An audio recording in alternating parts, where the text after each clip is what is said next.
Bien-aimés de Dieu, nous allons commencer par acclamer le sang précieux de Jésus.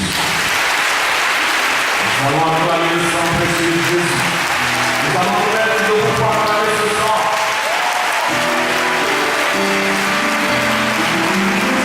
Ce sang puissant et précieux, il nous lave chaque jour de notre vie. Merci.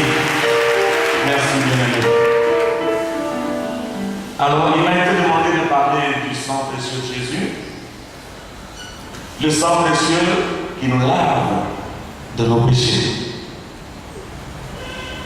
Mais, on ne peut pas parler du sang sans parler de plaie.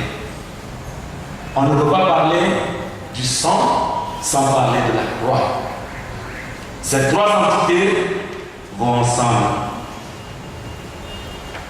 Alors, la question que je me pose aujourd'hui, d'où provient ce sang que nous aimons tant invoquer sur nous, dans nos maisons, dans nos activités? Ce sang-là ne peut provenir que des plaies de Jésus. Il est puissant. Il est puissant. Si ce sang est puissant, alors l'endroit d'où il provient est d'une puissance extraordinaire. Je vous ai avant tout propos dire en Éphésiens, il a été dit en Éphésiens chapitre 1, verset 4, verset 5, c'est la deuxième lecture du dimanche passé. Le Seigneur nous a choisi dès avant la fondation du monde pour être saints et immaculés. Ça veut dire quoi? Le plan de Dieu pour chacun de nous, c'est que nous soyons des saints et immaculés. Alors, pour que nous soyons saints et immaculés, si le Seigneur nous a prédestinés dès avant la fondation du monde pour être saints et immaculés, c'est que le Seigneur sait que nous allons, pendant notre parcours avec lui, pécher. Alors, si nous avons péché, le Seigneur a prévu un plan pour nous. Le Seigneur a prévu une solution pour nous laver, parce que rien de saint ne peut se présenter devant le Seigneur. Rien d'impur ne peut se présenter devant le Seigneur. Tout ce qui va au Seigneur est saint, immaculé. C'est pourquoi les dimanches passés, quand j'ai entendu cette belle lecture, j'étais satisfait à l'intérieur de moi. Je me disais, quel beau texte. Est-ce que nous savons ce que le Seigneur avait prévu pour nous, avait prévu dès avant la fondation du monde, dès avant que le monde ne soit créé? Voici le plan de Dieu pour vous et moi. Nous avons péché. Nous avons péché. Et avant,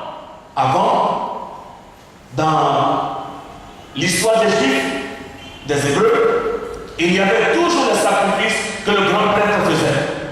Chaque année. Et il entrait dans le Saint des Saints pour faire les sacrifices pour le peuple, pour lui-même et pour le peuple de Dieu. Parce qu'ils ont péché. Et ce sacrifice-là, chaque année, on le répétait. Mais il y a eu un sacrifice. Il y a eu un sacrifice qui était le plus grand des sacrifices, qu'on ne répète plus jamais, parce qu'il y a eu une seule rédemption. Ce sacrifice-là, c'est Jésus, qui est allé mourir une seule fois et verser son sang pour que nous soyons tous purifiés, parce que nous étions condamnés. Nous étions condamnés de par nos péchés, de par nos actes, de par tout ce que nous faisons, nous étions condamnés. Alors, Jésus vient se donner sur la croix, et cette croix pour que vous et moi soyons purifiés. C'est extraordinaire ça. Que le sang de Jésus puisse nous purifier. Qu'est-ce qui s'est passé? Jésus a versé ce sang depuis, on a lu tout à l'heure, la première dizaine qui disait la circoncision, je crois. C'est ça? Je ne me trompe pas. La circoncision. La circoncision où Jésus, les parents de Jésus ont circoncis Jésus et son sang est versé. Le tout premier sang de Jésus qui a coulé dans le monde, la toute première goutte, c'est la circoncision. Le sang de Jésus est versé.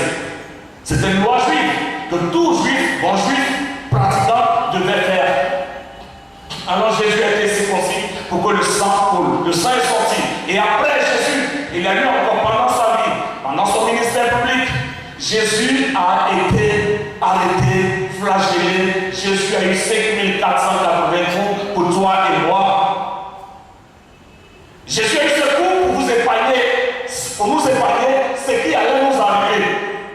La manière dont il a souffert, la manière dont on l'a flagellé, la manière dont il a marché, la manière dont il a souffert jusqu'au Pilate, de ce Pilate jusqu'au calvaire, et il est mort. C'est cette manière que nous, vous et moi, nous devons être flagellés. Il a pris sur lui notre mort, il a pris sur lui toute la sentence, lui qui est Dieu, il est immortel, est mort pour toi et moi. C'est extraordinaire. Et il a versé en abondance son sang. Imaginez-vous, Jésus a eu 5480 coups.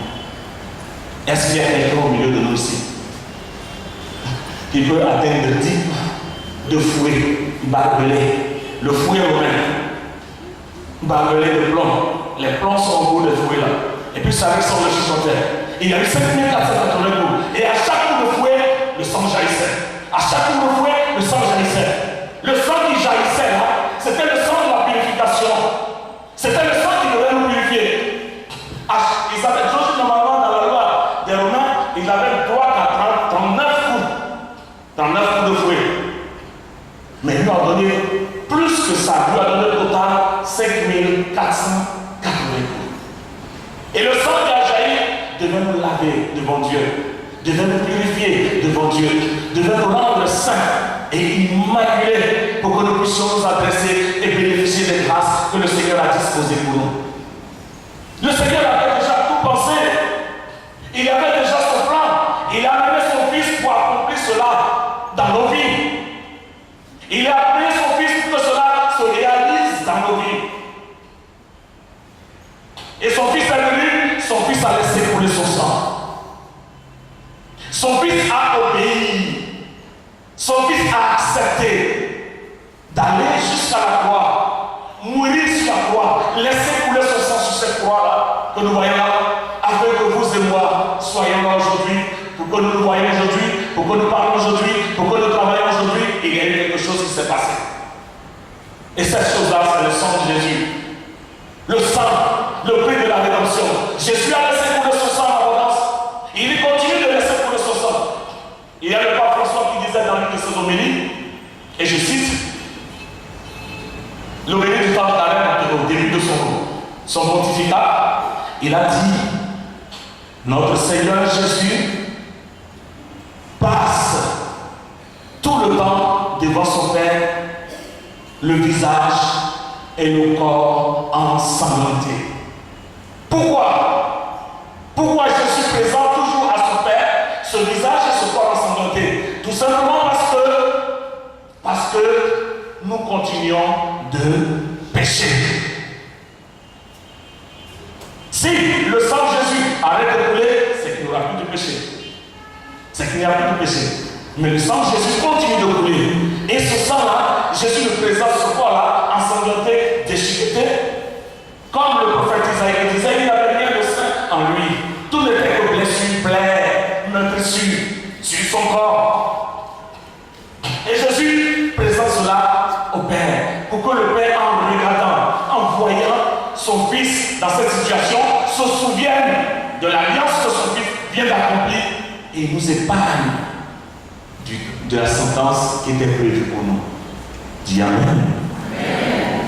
Et ça, c'est par son sang qui a coulé.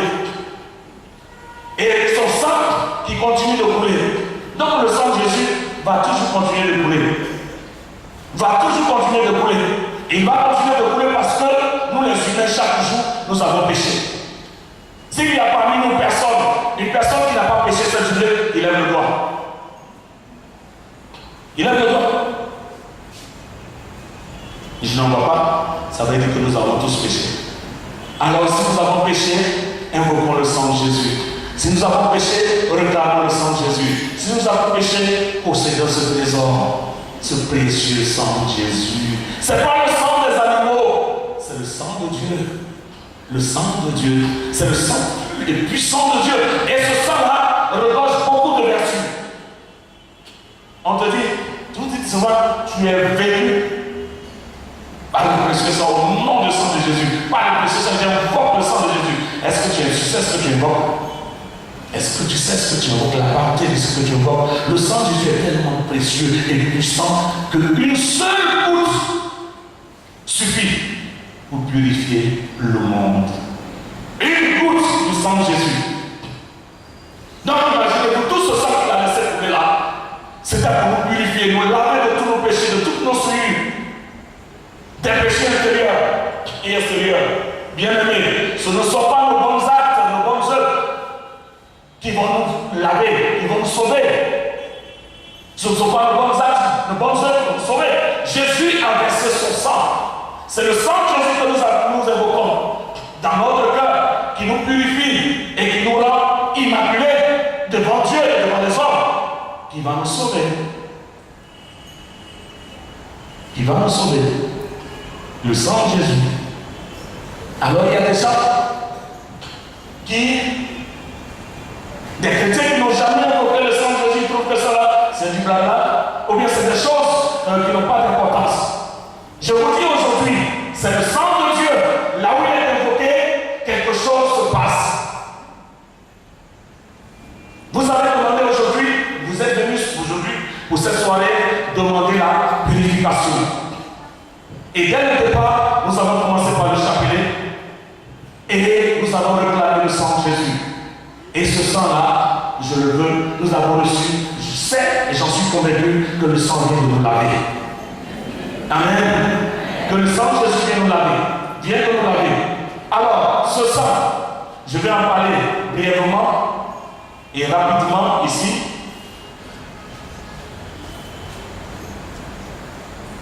Chaque humain que nous sommes, quand nous nous repentons de nos péchés et que nous acceptons de recevoir Jésus-Christ dans nos vies comme Seigneur et Sauveur, par la grâce, nous sommes lavés de nos péchés passés, présents et Janaba. Vous n'êtes pas convaincus? Nous, si nous avons accepté Jésus-Christ comme notre Seigneur et Sauveur de nos vies, Seigneur et Sauveur de nos vies, et par la grâce de Dieu, par la grâce, nous sommes lavés de nos péchés, passés, présents et futurs.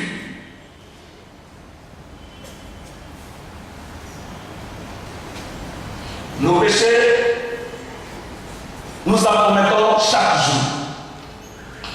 Et je veux simplement rapidement parler de la relation entre le baptême et le fait d'être lavé de ses péchés.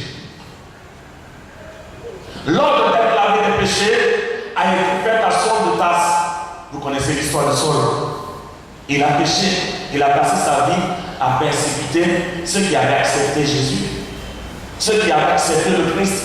Il a trouvé que c'était une autre doctrine qu'on avait amenée, que ça suivait, c'est la doctrine du blasphémateur, la doctrine de Jésus, dont il n'était pas d'accord parce que ça heurtait le judaïsme, qui était lui, sa religion.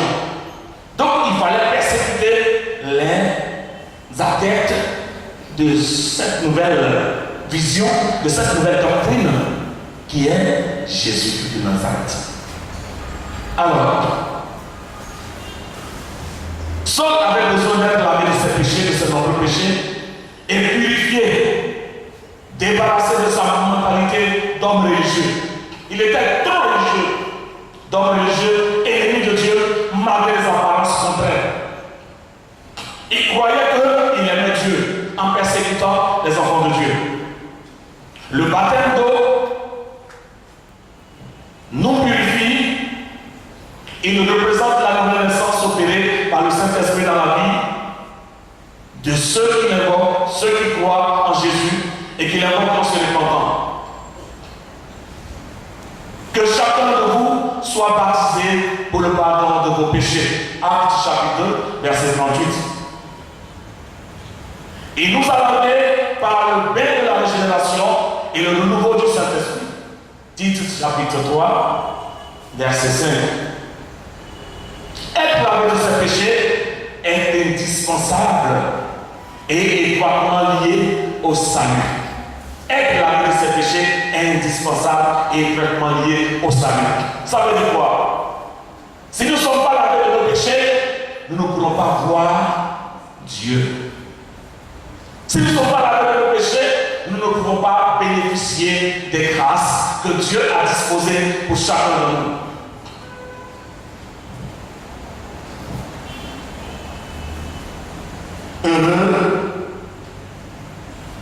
Si je ne te lave pas, tu n'as point de part avec moi. Jean chapitre 13, verset 8. Si je ne te lave pas, tu n'as point de part avec moi. Ça, à qui Jésus a dit ça? Il a dit ça à qui?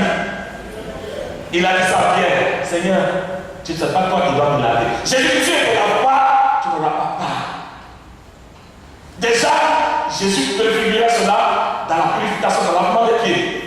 Et ensuite, il est allé accomplir l'acte suprême sur la croix en versant ce sang pour purifier toute l'humanité entière. Bien aimé, c'est extraordinaire ce que Jésus est capable de faire et ce que Jésus fait pour chacun de nous, chaque jour. En temps normal, notre amour pour Jésus doit grandir. Chaque jour, on doit découvrir en Jésus quelque chose de nouveau parce que l'acte qu'il a posé, c'est un acte éternel qui s'étend dans l'éternité, qui est éternel, qui n'est pas pour les gens de son temps. Cet acte qu'il a posé, Jésus a versé son sang, même pour purifier les gens qui étaient avant lui. Il a purifié ses ancêtres par son sang.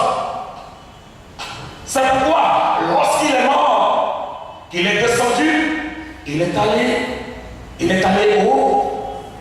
Le credo le dit. Il est allé haut. Qu'est-ce qu'il est allé chercher aux enfers? Qu'est-ce que Jésus est allé chercher aux enfers? Jésus n'est pas allé se balader. Il est allé chercher qui? Ses ancêtres.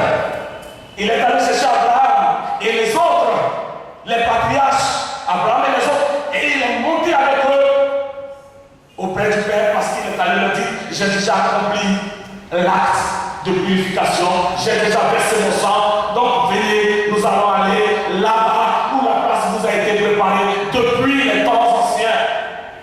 Voilà l'acte que Jésus a posé. Et c'est ça le temps pour Abraham, les patriarches, toutes ces personnes-là. Mais il a posé encore ce même acte, ça a la même valeur pour son temps. Son temps. C'est-à-dire, Paul de Tarse, il a purifié, il a acheté. Même le bandit, qui était le bandit de grand chemin qui était à côté de Jésus, a été purifié par le sang de Jésus. C'est le sang de Jésus qui l'a purifié. Il a dit au Seigneur, Seigneur, souviens-toi de moi quand tu seras là-bas. Il dit, dès aujourd'hui, parce que Jésus venait de verser dedans son sang pour la purification de ce dernier-là. Donc c'était déjà clair. Et il avait encore pour les générations futures, c'est-à-dire pour vous et moi. Alors, adorons et vénérons l'épée Jésus, adorons le sang de Jésus, adorons ce sang plus saint précieux, invoquons le matin, midi, soir, dans tout ce que nous faisons. Amen. Au nom du